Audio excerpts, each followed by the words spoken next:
அஸ்ஸலாமு அலைக்கும். Hi everyone, welcome to Nasreen views. இன்றைக்கி நம்ம வீடியோவில் ராசவள்ளி கிழங்கு, அதாவது பர்பிள் எம்னு சொல்லுவாங்க, அதை வச்சு ஒரு ஆரோக்கியமான ரெசிபி செய்ய போகிறோம். வீடியோக்குள்ளே போகிறதுக்கு முன்னாடி நம்ம சேனலை சப்ஸ்கிரைப் பண்ணாதவங்க சப்ஸ்கிரைப் பண்ணிக்கோங்க. கூடவே பக்கத்தில் இருக்கிற பெல் பட்டனையும் கிளிக் பண்ணிக்கிங்க. அப்போ தான் நான் போடுற வீடியோஸ் உங்களுக்கு உடனுக்குடனே நீங்கள் பார்க்க முடியும். ஒரு பெரிய சைஸ் கிழங்கு எடுத்து இந்த மாதிரி நல்லா வேக வச்சு நான் வச்சுருக்கேன். இதில் 1 ஸ்பூன் சர்க்கரை அளவு நான் சேர்த்துருக்கேன். உங்களுக்கு நீங்கள் ஒரு 2 ஸ்பூன் 3 ஸ்பூன் போட்டிங்கன்னா கொஞ்சம் நல்லா இனிப்பு நல்லா உங்களுக்கு தெரியும். நான் 1 ஸ்பூன் அளவு மட்டும் தான் நான் சேர்த்துருக்கேன் சர்க்கரையை நல்லா சேர்த்து இந்த மாதிரி பண்ணிக்கிங்க.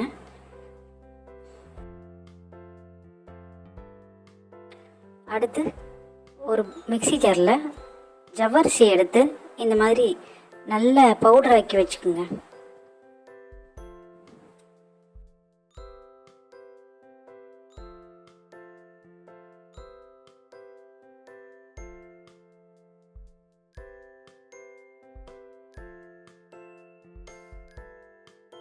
இப்போ அந்த பவுடரையும் ஒரு பவுலில் சேர்த்துட்டு இதுலேயும் 1 ஸ்பூன் அளவு நான் சர்க்கரை சேர்க்குறேன். அப்புறம் நல்லா மிக்ஸ் பண்ணிக்கிங்க சர்க்கரையை. ஜவ்வரிசி நான் ஒரு 100 கிராம் அளவு எடுத்திருக்கேன். 100 கிராம் அளவுக்கு நீங்கள் ஒரு 100 ml தண்ணி ஊற்றினா போதும். தண்ணி ஊற்றி நல்லா மிக்ஸ் பண்ணிக்கணும்.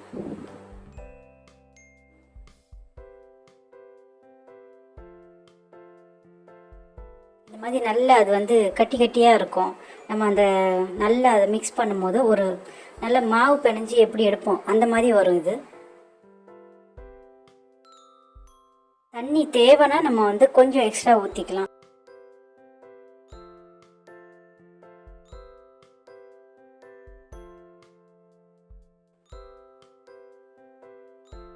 இந்த மாதிரி மாவு மாதிரி நம்ம செஞ்சு வச்சுக்கணும்.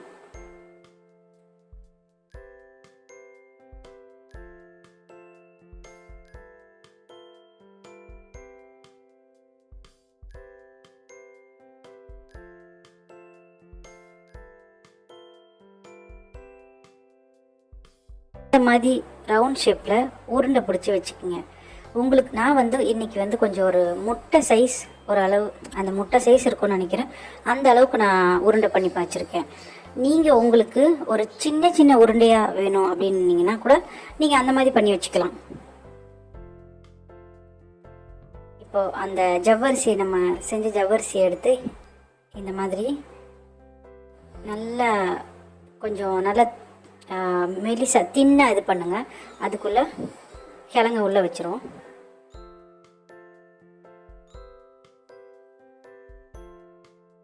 இந்த கிழங்கு பெரியவர்களுக்கும் சரி குழந்தைகளுக்கும் ரொம்ப ஒரு ஆரோக்கியமான உணவு. இது நீங்கள் சின்ன குழந்தைகளுக்கு கூட கொடுக்கலாம், தாராளமாக கொடுக்கலாங்க, ரொம்ப நல்லது.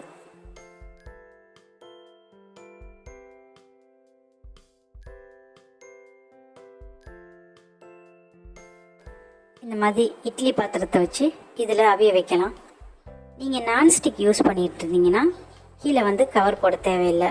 இப்போ இந்த மாதிரி சில்வரில் நீங்கள் யூஸ் பண்ணும்போது ஒரு பிளாஸ்டிக் இல்லைன்னா நம்ம இட்லி அவிக்கிற துணி அந்த மாதிரி யூஸ் பண்ணி அது மேலே நீங்கள் வைங்க. ஏன்னா டைரெக்டாக அப்படி நம்ம வைக்கும் போது அதில் அந்த ஜவ்வரிசி ஒட்டிக்கும். ஒரு 15 to 20 minutes நல்லா ஸ்டீம் பண்ணணும். நல்ல சூடு ஆறுனதுக்கப்புறம் நீங்கள் திறங்க.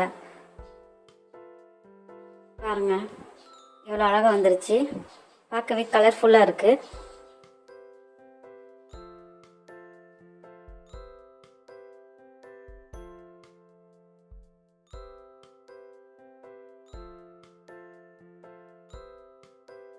குழந்தைகளுக்கு இப்படி நம்ம டிஃப்ரெண்ட்டாக பண்ணி கொடுக்கும்போது அவங்க கொஞ்சம் விரும்பி இதெல்லாம் சாப்பிடுவாங்க.